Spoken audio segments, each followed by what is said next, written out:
Famed philosopher Rene Descartes claimed, if you would be a real seeker after truth, it is necessary that at least once in your life you doubt, as far as possible, all things. And what better place to start with than those doubts that seem innate and unquestionable, those that you absorbed without thinking about it from birth.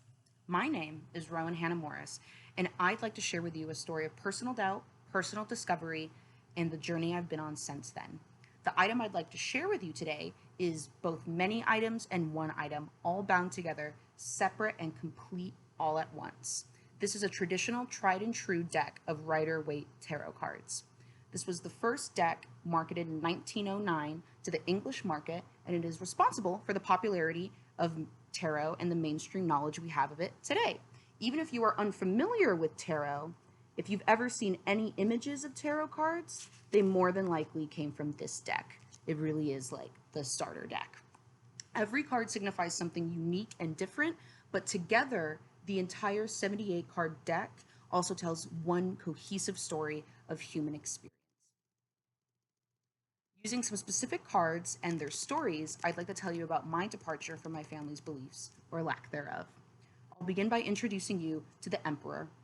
It is a card of power, tradition, sovereignty, and authority. Both of my parents grew up in the Catholic Church, and both of my parents left the Catholic Church. My mother in her early 20s, and my father in high school. By the time they were raising my sisters and I, my mother was an agnostic, and my father was an atheist. They were and are followers of science. Religion and spirituality were interesting to talk about at best, and oppressive and ignorant at worst, which they definitely sometimes can be. And for a long time, I was exactly the same. I considered myself an atheist and didn't believe in much past proven science. I even began the Secular Student Alliance at my high school, where fellow students met and we discussed philosophical thought, our problems in life, and our search for the truth. Now, my next card may be unexpected.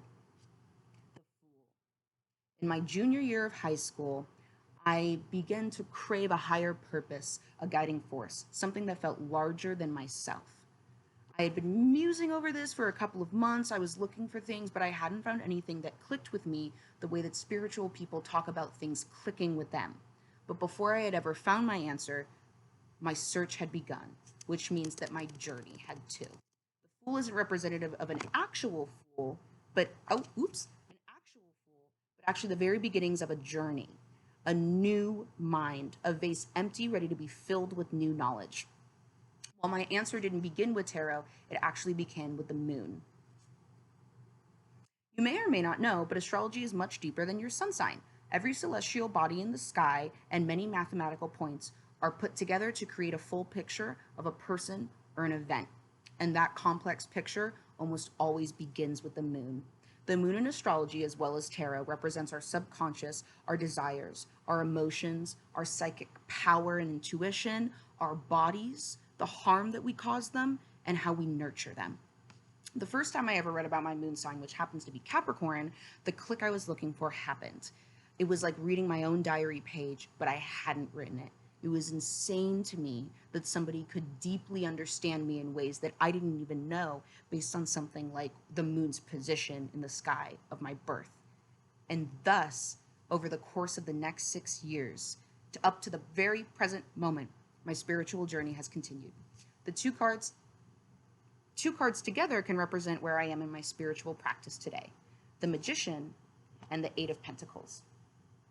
The Magician is a card of personal creation, material magical working, world creation, and personal power. While I have been learning for 6 years, I am still learning to harness my power and create the world I want around me.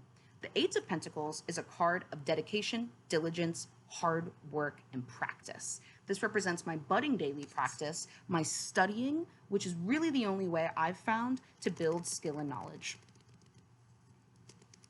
The whole story of the tarot is much too long to tell in a small speech, but I can say that it's a story of cyclical nature that begins right where it ends. The tarot can be used to tell my story, your story, their story, and every story.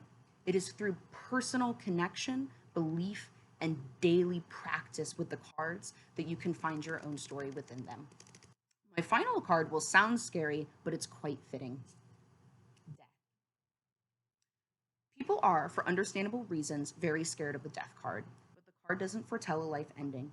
Far from it. The death card represents change and transformation, like the burning of a forest before new growth can take its place. Old must always be cleared for new. Through cards like death and studies of tarot and astrology, I came to know myself better than ever before.